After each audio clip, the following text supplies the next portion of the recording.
राजस्थान की राजनीति में एक बार फिर से गहलोत पायलट अदावत ने सुर्खियां बटोरी हैं। बता दें कि पूर्व मुख्यमंत्री अशोक गहलोत के गृहनगर जोधपुर में कांग्रेस संगठन सृजन अभियान के तहत शहर अध्यक्ष चुनाव की प्रक्रिया शुरू होते ही गुटबाजी ने तीखा रूप ले लिया।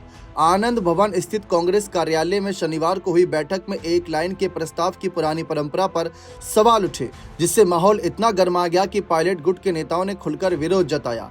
सूरसागर विधानसभा क्षेत्र से हाल ही में हारे कांग्रेस प्रत्याशी शहजाद खान द्वारा रखे गए एक लाइन के प्रस्ताव पर पायलट समर्थक राजेश शारसावत और राजेश मेहता ने तीखा विरोध दर्ज कराया, जबकि कई कार्यकर्ताओं ने पारदर्शी चुनाव की मांग तेज कर दी।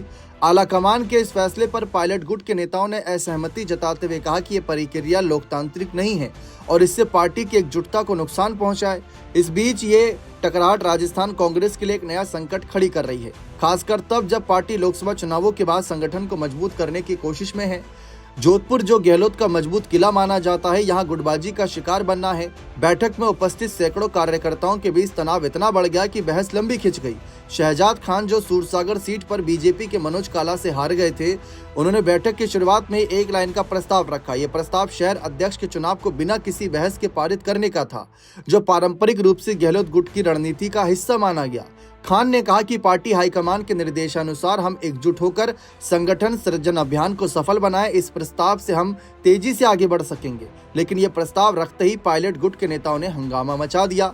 पायलट समर्थक राजेश शारसावत, जो जोधपुर शहर कांग्रेस के वरिष्ठ नेता हैं, ने सबसे पहले विरोध की ठोक दी यहाँ पर अपनी बात। उन्होंने कहा कि एक लाइन का प्रस्ताव रखकर आप लोकतंत्र की हत्या कर रहे हैं। क्या हम कार्यकर्ताओं की राय को दबा देंगे? ये प्रक्रिया पारदर्शी नहीं है और इससे छोटे कार्यकर्ताओं का मनोबल टूटेगा। सारस्वत के साथ राजेश मेहता, पूर्व पार्षद और पायलट के कट्टर समर्थक, ने भी साथ दिया। मेहता ने बैठक में खड़े होकर चिल्लाते हुए कहा कि गहलोत जी के गढ़ में अब भी कह सकते हैं कि यहाँ पर बदलाव की हवा चलेगी। हम पोस्टर लगाकर अब की बार पायलट सरकार का नारा दे चुके हैं। हम अब संगठन चुनाव में भी पारदर्शिता चाहिए।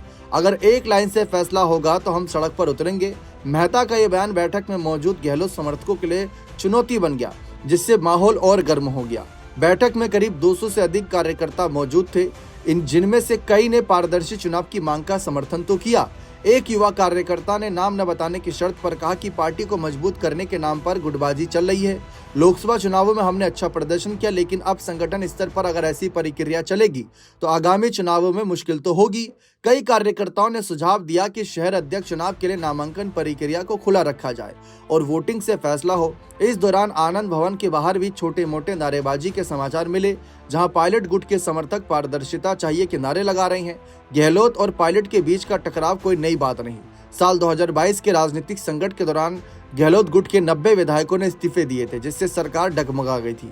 उसी समय एक लाइन का प्रस्ताव विवाद का केंद्र बना था, जब गहलोत समर्थकों ने मुख्यमंत्री पद के लिए प्रस्ताव पारित करने की कोशिश की। पायलट ने इसे अनुशासनहीनता करार दिया था। हाल ही में जून में 2025 में राजेश पायलट जी की 25वीं पुण्यतिथि पर दोनों नेताओं की मुलाकात से सुलह की उम्मीद जगी थी, लेकिन जोधपुर की यह घटना सब कुछ धुंधला कर रही है। पायलट ने हाल ही में कहा था कि रात गई तो बात गई, अब गुटबाजी खत्म हो गई, लेकिन जमीन पर स्थिति वैसी लग नहीं रही है। अब देखते हैं आगे क्या माहौल बनता है। बने रहें चैनल के साथ। बहुत बहुत शुक्रिया।